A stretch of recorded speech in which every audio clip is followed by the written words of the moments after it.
നമുക്ക് നിധിയുടെ സുധീഷിന്റെയും നാളത്തെ നല്ലൊരു കഥ കേട്ടാലോ? വീഡിയോ ഇഷ്ടപ്പെടുവാണെങ്കിൽ ഒന്ന് ലൈക്ക് ചെയ്ത് ഹൈപ്പ് ചെയ്യാൻ മറക്കരുതേ. അതോടൊപ്പം തന്നെ ആദ്യമായി കാണുന്നവരാണെങ്കിൽ സബ്സ്ക്രൈബ് ചെയ്യാനും മറക്കരുത് കേട്ടോ. അങ്ങനെ ഓണത്തിന്റെ ആഘോഷങ്ങളൊക്കെ അതിഗംഭീരമായിട്ട് മുന്നോട്ട് പോകണം. ഭാസ്കരനും സുഭാഷും സുധീഷും എല്ലാവരും കൂടെ ചേർന്നിട്ട് അടിപൊളിയാക്കണം. നല്ലൊരു കളർഫുൾ ഓണം. നികേഷ് ഇടയ്ക്ക് സുഭാഷിനോട് പറയുകയും ചെയ്തു, സുഭാഷ് ഏട്ടാ, നമ്മൾ ഇതുപോലൊരു ഓണം ഇതിനു മുമ്പ് ആഘോഷിച്ചിട്ടില്ലല്ലേ എന്ന് ചോദിച്ചു. ഇല്ല, കാരണം ഇതിനു മുമ്പ് അവിടെ അങ്ങനെ ആയിരുന്നില്ല. എല്ലാവർക്കും അതിന് വലിയ താല്പര്യവും കാര്യങ്ങളൊന്നും ഉണ്ടായിരുന്നില്ല. പക്ഷെ നിധി വന്നോട് കൂടിയിട്ടാണ് അതിനെല്ലാത്തിനും ഒരു മാറ്റം വന്നത്. എല്ലാവരും കൂടെ ഒരുമിച്ച് സന്തോഷത്തോട് കൂടിയിട്ട് അടുക്കളയിലേക്ക് കയറി പാചകം ചെയ്യാനിട്ട് നിധിയാണ് ആ സജഷൻ വെച്ച് ആരും മാറി നിൽക്കാൻ പാടില്ല. സുഭാഷേനോടൊപ്പം നമ്മൾ തന്നെ എല്ലാത്തിനും കൂടണം. അപ്പം നിധിയും സുധീഷും ഹരീഷും എല്ലാവരും കൂടെ ചേർന്ന് ആ പാചകത്തിന് വേണ്ടി അരിഞ്ഞൊക്കെ കൊടുക്കുന്നുണ്ട്. ഭാസ്കരനും കൂടെ കൂടി. ഭാസ്കരൻ്റെ ഇടയ്ക്ക് ഒരു ഓണപ്പാട്ടൊക്കെ പാടുന്നുണ്ടായിരുന്നു. അങ്ങനെ എല്ലാവരും കൂടെ ചേർന്നിട്ട് സദ്യയൊക്കെ നല്ല അടിപൊളിയാക്കി വെച്ചു. കുറച്ച് കഴിഞ്ഞപ്പോഴത്തേനുമാണ് നീതു വരുന്നത്. നീതുവിനെ ഹരീഷ് വിളിച്ചിട്ടുണ്ടായിരുന്നു. അങ്ങനെ നീതു ഹരീഷ് എടുത്തു കൊടുത്ത ഡ്രസ്സൊക്കെ ഇട്ട് ഓണക്കോടിയൊക്കെ ഇട്ടോണ്ടാ വരുന്നത്. എന്നിട്ട് ഹരീഷിനെ വിളിച്ചു, എങ്ങനെയുണ്ട് ഹരീഷ് ഏട്ടാ, കൊള്ളാമെന്ന് ചോദിച്ചു. സൂപ്പർ ആയിട്ടുണ്ടെന്ന് പറഞ്ഞു. അതെ ഹരീഷാണ്, ഞാനൊരു ഗിഫ്റ്റ് കൊണ്ടുവന്നിട്ടുണ്ടെന്ന് പറഞ്ഞുകൊണ്ട് നീതും ഹരീഷിന് ഒരു ഷർട്ടൊക്കെ കൊടുക്കുകയാണ്. ഇത് കണ്ടുകൊണ്ടാണ് സുധീഷ് അങ്ങ് വരുന്നത്. ഹരീഷിനോട് പറഞ്ഞു, കോൾ അടിച്ചല്ലോടാന്ന് പറഞ്ഞു. അത് പിന്നെ ഞാൻ അപ്പോഴേക്കും നീതു പറഞ്ഞു, അത് പിന്നെ ഹരീഷാണ് എനിക്ക് എടുത്തു തന്നായിരുന്നു. ആഹാ, ഇതിൻ്റെ ഇടയ്ക്ക് അതും നടന്നു എന്ന് ചോദിച്ചു. അല്ല, അത് പിന്നെ സുധീഷ് ഏട്ടാ, ഞാൻ നടക്കട്ടെ എന്നൊക്കെ പറഞ്ഞു. അപ്പോഴേക്കും നിധി അങ്ങോട്ട് വന്നു. നീതിനെ വിളിച്ചു ബാന്നും പറഞ്ഞിട്ട് കൂട്ടിക്കൊണ്ട് പോവാണ്. കുറച്ച് കഴിഞ്ഞപ്പോഴത്തേന് അവിനാശും ചാന്ദിനിയും കൂടെ വന്നു. അപ്പം ചാന്ദിനിക്ക് വേണ്ടി കുറച്ച് കുപ്പിവളകളൊക്കെ വാങ്ങി കരുതി വെച്ചിട്ടുണ്ടായിരുന്നു സുഭാഷ്. അങ്ങനെ ഓണത്തിനെന്ന് ആ കുപ്പിവളകളൊക്കെ ചാന്ദിനിക്ക് കൊടുക്കുകയാണ്. ചാന്ദിനിക്കും ഭയങ്കര സന്തോഷം തന്നെയായിരുന്നു. കാരണം അവരുടെ നാട്ടിൽ ഈ ഓണം ആഘോഷിക്കുന്ന കാര്യങ്ങളൊന്നുമില്ല. പക്ഷേ ഇവിടെ അതിപ്പോൾ ഒരു വെറൈറ്റിയാണ്. ഇടയ്ക്കിടയ്ക്ക് ചാന്ദിനിയെ സുഭാഷിനെ വെച്ച് നികേഷും സുധീഷും ഒക്കെ കളിയാക്കുന്നുണ്ടായിരുന്നു. അങ്ങനെ സദ്യയെല്ലാം എല്ലാവരും കൂടെ ഒരുമിച്ചിരുന്ന് സന്തോഷത്തോടെ കൂടിയിട്ടാണ് കഴിക്കുന്നത്. സദ്യയെല്ലാം കഴിച്ച് കഴിഞ്ഞപ്പോൾ എല്ലാവരും ഓരോ തമാശയും കളികളും ഒക്കെ ആയിട്ട് ഇരിക്കുകയാണ്. അപ്പോഴേക്കും നികേഷ് പറഞ്ഞു, ശരിക്കും പറഞ്ഞാൽ നിധിയടത്തി കുറച്ച് മുമ്പേ തന്നെ ഇങ്ങോട്ടേക്ക് വരണ്ടായിരുന്നു. അതെന്താ, നിധിയടത്തി വന്നോണ്ടാ ഇങ്ങനെയൊക്കെ ഓണം ആഘോഷിക്കുന്നത്. അല്ലായിരുന്നെങ്കിലോ ഇങ്ങനെയൊന്നും ഓണം ആഘോഷിക്കില്ല. സുഭാഷിയാണ് എന്തെങ്കിലും ചോറും കറികളൊക്കെ ഉണ്ടാക്കും, ഞങ്ങളൊക്കെ കഴിച്ചിട്ട് ഫോണിൽ കളിക്കൊണ്ട് ഇവിടെ ഇരിക്കത്തുള്ളൂ. അത് കേട്ടപ്പോൾ സുഭാഷ് പറഞ്ഞു, അത് ശരിയാന്ന് പറഞ്ഞു. ഇനി അങ്ങനെയാണെങ്കിൽ അടുത്ത വർഷത്തെ ഓണം ഇത്തിരി കൂടെ ഗംഭീരമായിരിക്കുമല്ലോ അല്ല സുഭാഷ് ഏട്ടാ? സുഭാഷേണ്ട കല്യാണം കഴിഞ്ഞ് പിന്നെ ഹരീഷിനെ കല്യാണം കഴിഞ്ഞ് ഇവിടെ ആൾക്കാരുടെ എണ്ണം കൂടും, അംഗങ്ങളുടെ എണ്ണവും കൂടുമല്ലോ എന്ന് പറഞ്ഞു. നികേഷ് പറഞ്ഞു, അത് ശരിയാ, ഇനിയിപ്പോൾ അംഗങ്ങളുടെ എണ്ണം കൊഴിഞ്ഞു പോകാതിരുന്നാൽ മതി എന്ന് പറഞ്ഞു. അതെന്താണ് അങ്ങനെ പറഞ്ഞേ? ഒന്നുമില്ല എന്ന് പറഞ്ഞു. അങ്ങനെ ഓണമൊക്കെ നല്ല അതിഗംഭീരമായിട്ട് തന്നെ കഴിഞ്ഞു. പക്ഷേ പിന്നീടാണ് പ്രശ്നങ്ങളുടെ തുടക്കം. കാരണം ഗായത്രിക്ക് ഭയങ്കര വിഷമമായിരുന്നു. സുധീഷ് സ്റ്റാറ്റസ് ഒക്കെ ഇട്ടുണ്ടായിരുന്നു സദ്യ കഴിക്കുന്നതെല്ലാം. ഗായത്രിക്ക് അത് കണ്ടപ്പോൾ സഹിച്ചില്ല. താനിവിടെ വീട്ടിൽ പോലും പോകാതെ വിഷമിച്ചിരിക്കുന്നു. സുധീഷ് അവിടെ ആഘോഷിക്കുന്നു. അപ്പം തന്നെ അവോയ്ഡ് ചെയ്തിട്ട് അവൻ ഓണം ആഘോഷിക്കുക എന്നൊരു ചിന്തയായിരുന്നു അവളുടെ മനസ്സിൽ.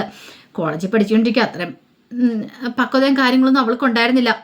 2 ആഴ്ചയാണ് ആകപ്പാടെ അവർ തമ്മിൽ സംസാരിച്ചിട്ടുള്ളൂ. ആ 2 ആഴ്ചത്തെ ഇത് വെച്ചിട്ടാണ് സുധീഷിനെ അങ്ങോട്ട് കയറി അമ്മാതിരി പ്രണയിക്കുന്നത്. അത് മാത്രമല്ല അവർ തമ്മിൽ കുറേ ഏജ് ഡിഫറൻസും കാര്യങ്ങളും ഉണ്ട്. ഒടുവിൽ ഗായത്രി വിളിച്ചിട്ട് തൻ്റെ ഫ്രണ്ട്സിനോട് കാര്യങ്ങൾ പറയണം. സുധീഷിനെ കുറിച്ച് പറഞ്ഞ് ഭയങ്കര കരച്ചിലായിരുന്നു. അവർക്ക് സഹിച്ചില്ല. അവരെന്ത് ചെയ്തു, സുധീഷിനെ കാണാനായിട്ട് വീട്ടിലേക്ക് വന്നു. അങ്ങനെ സുധീഷിനെ വന്ന് കണ്ട് കാര്യങ്ങൾ പറയണം. അതെ, ഗായത്രി അവിടെ സങ്കടപ്പെട്ട് വീട്ടിൽ പോലും പോകാതിരിക്കുക. ഞങ്ങൾക്ക് പേടി വന്നുണ്ട്, അവൾ എന്തെങ്കിലും കടുങ്കൈ ചെയ്തിട്ടുണ്ടെങ്കിൽ നിങ്ങളെ മിക്കവാറും ഒന്ന് പോലീസ് പിടിച്ചോണ്ട് പോകും. അതുകൊണ്ടാണ് ഞങ്ങൾ ഇങ്ങോട്ടേക്ക് വന്നേ. ഗായത്രി പോയി ഒന്ന് സമാധാനിപ്പിക്കുക. അവൾ മുറിക്കാതെ തന്നെ ഇരിക്കുക, ഞങ്ങൾ വിളിച്ചിട്ട് പോലും കഥ തുറക്കുന്നില്ല എന്ന് പറഞ്ഞു. സുഭാഷിനും ഒക്കെ ഇത് കേട്ടപ്പോൾ ഭയങ്കര ബുദ്ധിമുട്ടായിപ്പോയി.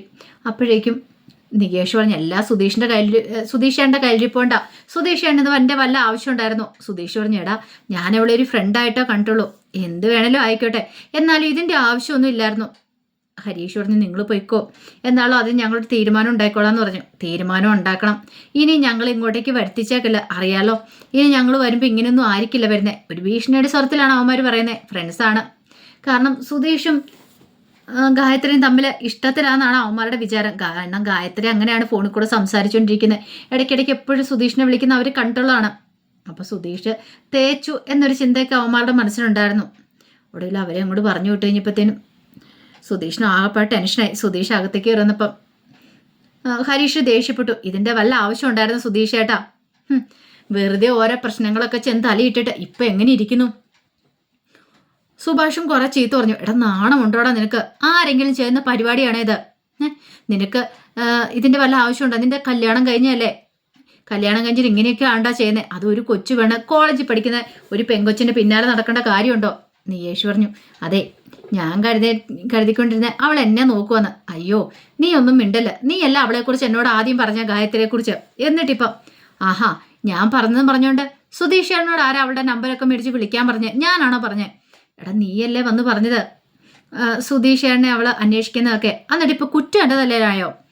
ഞാൻ അന്വേഷിച്ചെന്ന് പറഞ്ഞ ഉടനെ സുധീഷ് ചേട്ടന് അവളെ വിളിക്കേണ്ട കാര്യമോ ചാറ്റ് ചെയ്യേണ്ട കാര്യം ഉണ്ടായിരുന്നോ?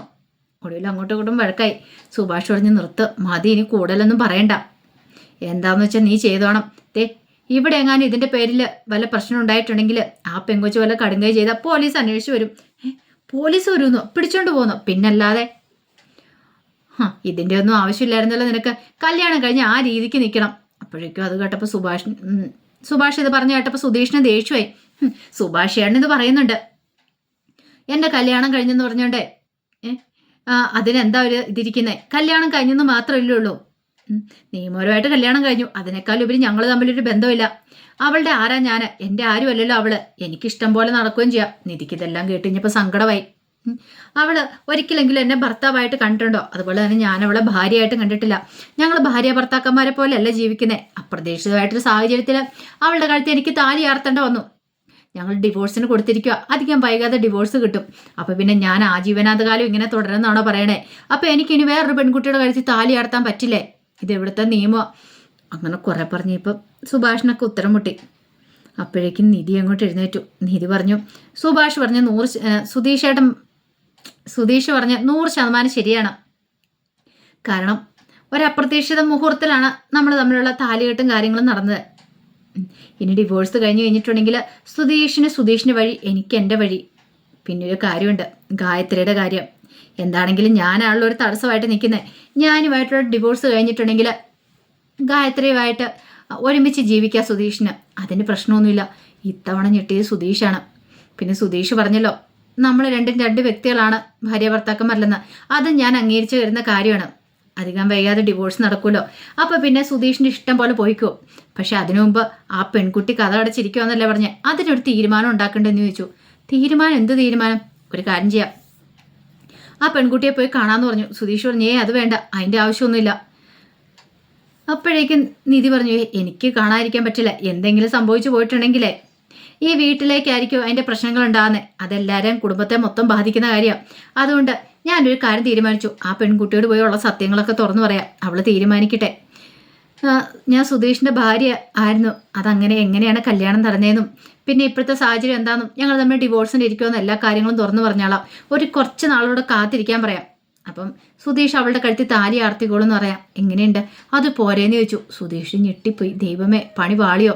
സുധീഷ് പറഞ്ഞു, വേണ്ട, അങ്ങോട്ടേക്ക് പോകേണ്ട കാര്യമൊന്നുമില്ല. ആ സമയം നിധി പറഞ്ഞൊരു കാര്യം ചെയ്യാം, ഞാൻ അവളെ പോയി ഇങ്ങോട്ട് കൂട്ടിക്കൊണ്ട് വരാം. സുധീഷ് എന്താന്ന് വെച്ചാൽ പറഞ്ഞു.